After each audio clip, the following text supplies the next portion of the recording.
what it is, world? It's your boy Jay News, and you are now listening to Not Rated Radio on Dash Radio's Dash Discover. And today, we have adult star entertainer on the show today. I would like to introduce the one and only Avery Jane. How you doing, love? Good. How are you? I'm really good. I'm good right now. You know, it's a pleasure to have you on the show. And over here at Dash Radio, Not Rated Radio, we just want to say welcome. Thank you. Thank you for having me. Yeah, no doubt. So how we get this started is giving our fans and new listeners a brief summary on Avery Jane from the start of your career to where you are now. Okay. Let's see. Brief summary. I started out stripping, working in strip clubs, and then eventually I ended up from the strip club to the manager of a hustler store. Okay. And from being a manager of the hustler store, I also somehow started making my own content and producing my own porn. And thank the universe I did, because like 5 months later we hit a pandemic and I lost my job and everything was chaos. Got you. And and I was like, you know what? It's fine, because most of my business now is online on the internet anyways, so the pandemic ended up being not too terrible. And I did about a year and a half of producing my own content, co-producing with other creators, just doing the whole independent thing, and here I am now, signed with an agency, getting the mainstream circuit, finally starting to advance the career a little bit. Okay. So now, how long? You've been doing porn for a year and a half? About like a year and 8 months. November makes 2 years. Okay. All right. Nice. So during that whole process, I know we've been in the whole pandemic. Getting back into the flow of things, have you started to collaborate with other entertainment businesses, or are you still doing your thing? I know you're doing your thing, but have you made any collabs since we're back outside? Yeah, I never really stopped collabing since we shut down. Oh, really? Okay. I hunkered down with like a little small handful of people, and then we just kept popping out content, popping out videos, and ever since we had a vaccine rollout and they started COVID testing fruits and stuff. The second they opened back up the industry and we're like, okay, if you guys just get COVID tests, you can keep shooting. I was like, bet. So I've never stopped collabing. Okay. All right. So with this, would you not stop collabing? So how has the work industry with doing your own thing to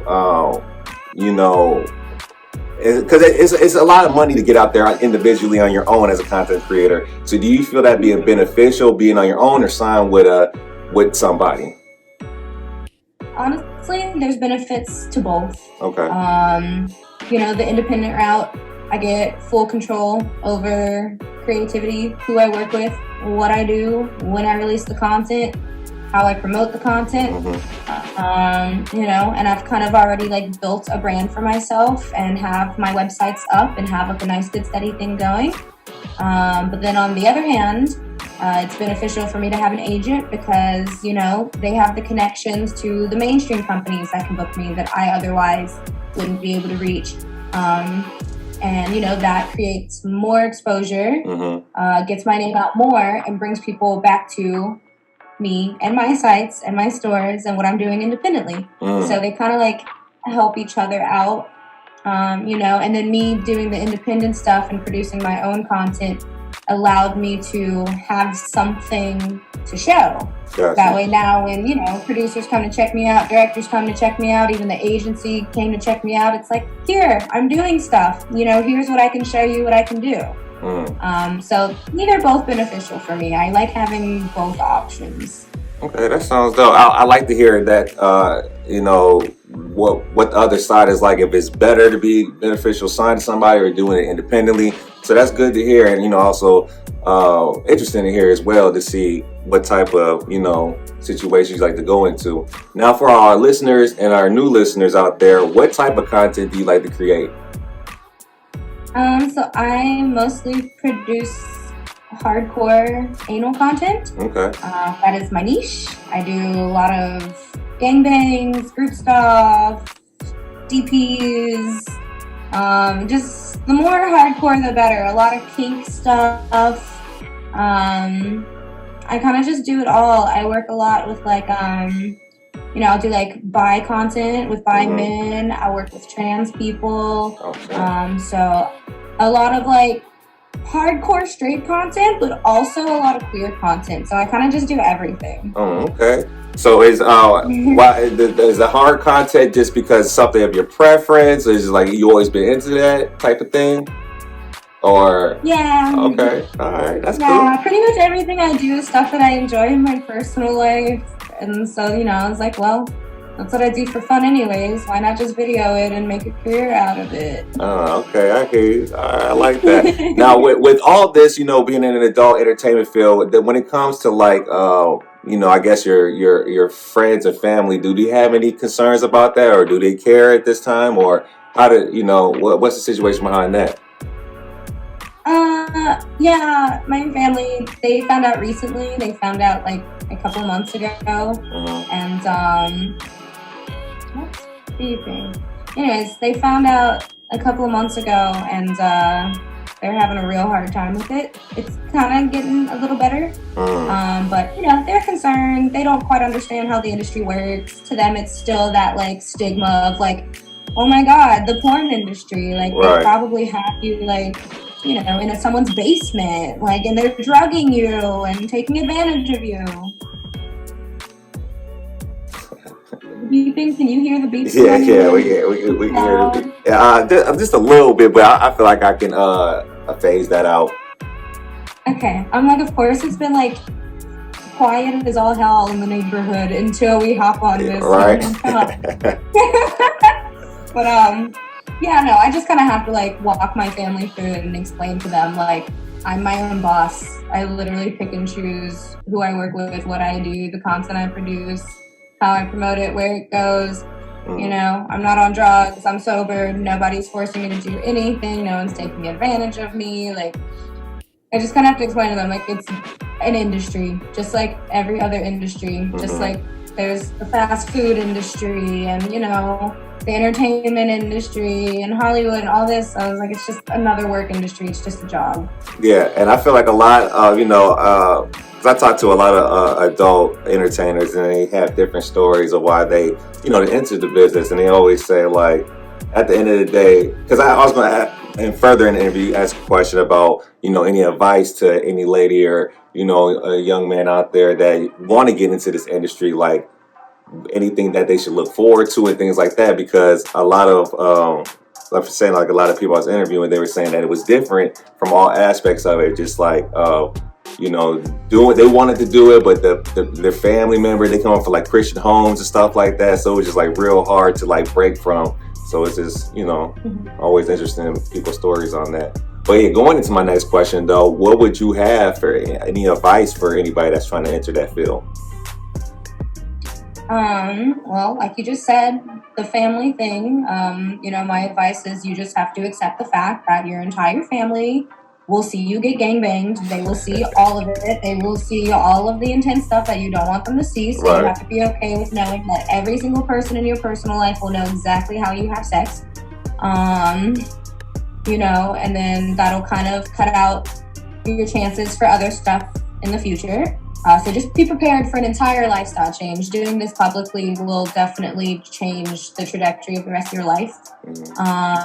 I also recommend if people don't get in the industry too early. I know there's a lot of like 18 and 19-year-olds who are like, oh, I can do this. And I'm like, yes, while you're a fully functioning adult and you can do this.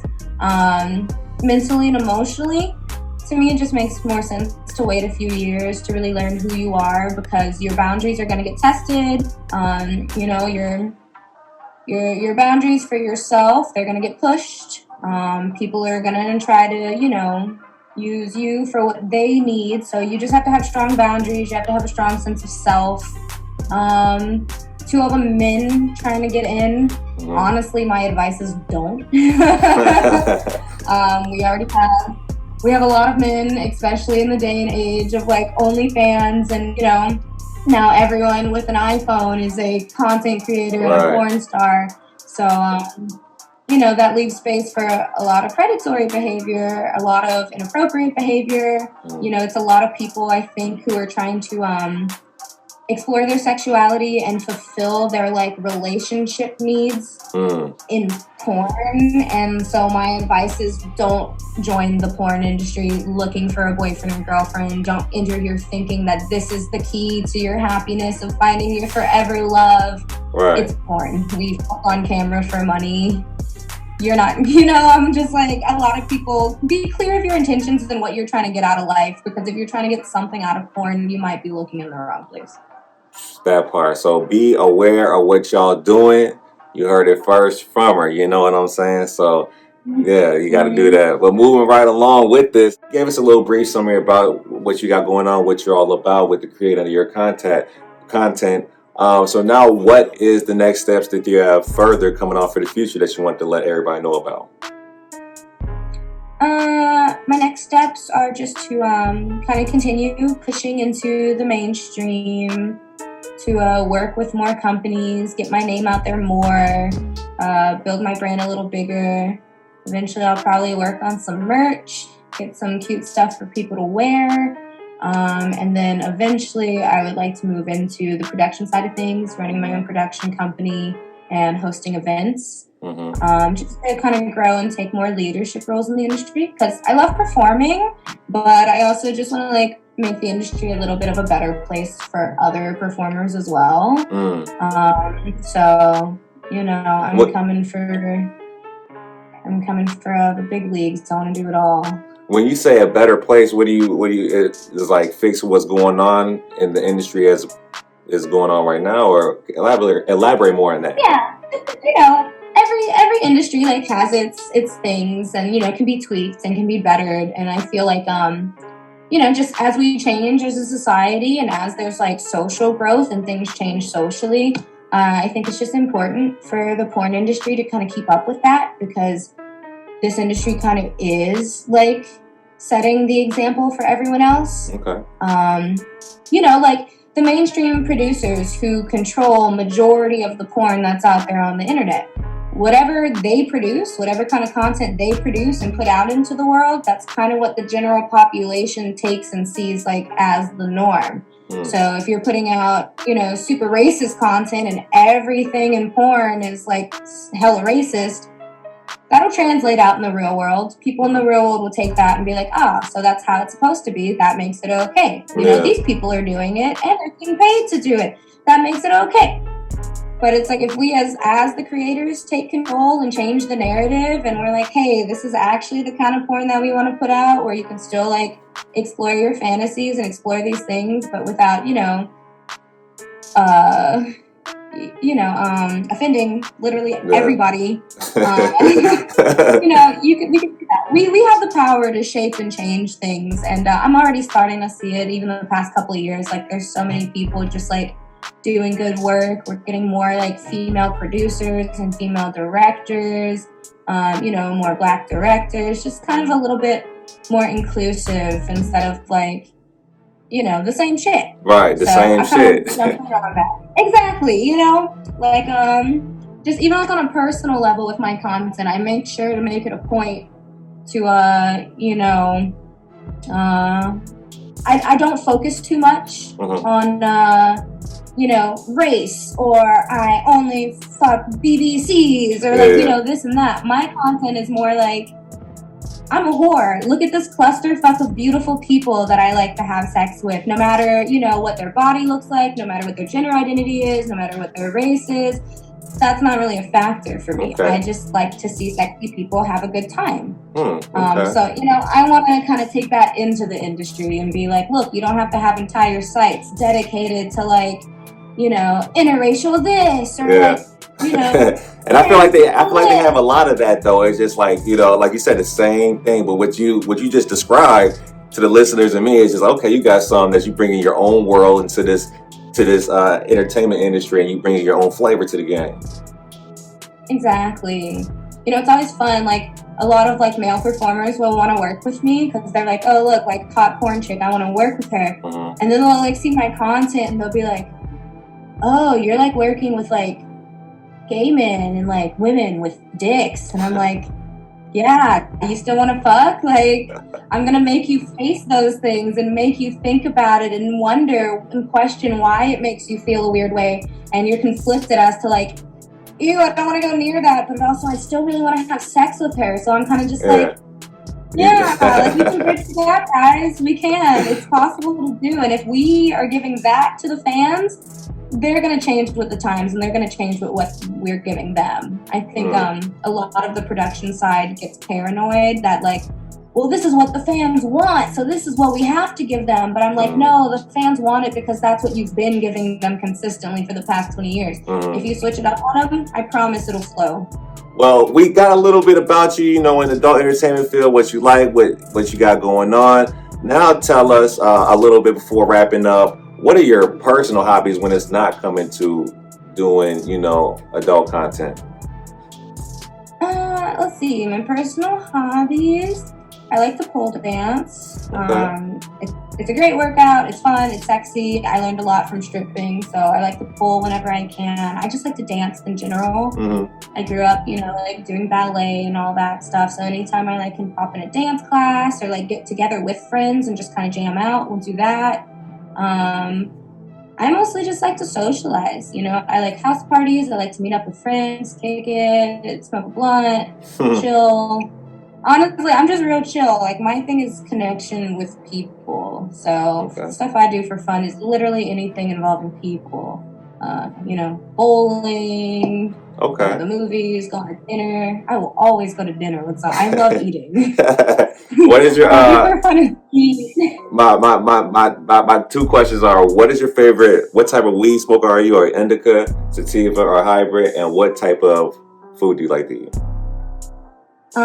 Definitely a hybrid smoker. Okay. Indica makes me way too like I can't do anything, and sativa makes me way too like. Yeah. So I like to find like a nice hybrid just to kind of chill out.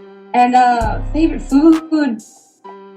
It's a lot of food. I like Italian. I like Southern food, barbecue.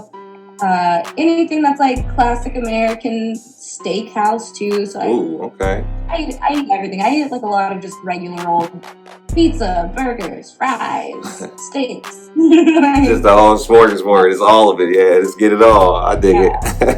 I mostly just eat it. I just like food. Nah, me too, girl. You ain't. Yeah, a lot of people out there just like, ooh, I have a lot on my list. You know what I'm saying? So I definitely feel that, but. All right, so I just want to say, going into this this last part of the interview, if you can give everybody one more time where they can find you, where they can get more in tune with you, where they can, you know, catch your content at, just let the people know and the listeners know where they can do that at. Okay. Well, I'm on Twitter. Twitter's like the main hub for just my like everyday, my social media, my promoting new stuff I'm releasing. My Twitter's Avery Jane XO. I have my OnlyFans, Avery Jane. If you're trying to get in contact with me, that's probably the best place. I don't really answer my messages on social media just because it's so much. So I limit my message answering just to my OnlyFans. So if you subscribe there, hit me a message. I'll always be in the inbox. And of course, that's where you get a lot of my content. And that's like my not safe for work social media. You know, and then I have my own website, allaveaveryjane.com.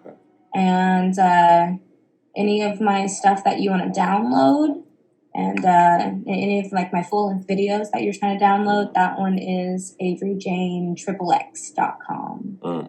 Okay. All right. Well, ladies and gentlemen, y'all heard her. Make sure y'all tap in, see some of that content, buy some of that merch. You know, follow her. You know what I'm saying? Make sure y'all send that Not Rated Radio love over to her. And Avery, baby girl, it's been a pleasure chopping it up with you, getting you know, seeing what you all about. And yeah, you just keep doing your thing. And I can't wait to chop it up with you in the future to see what else is going on. Thank you. I'm gonna keep me up in a few months. Hopefully, I'll have more cool stuff to report back on that front.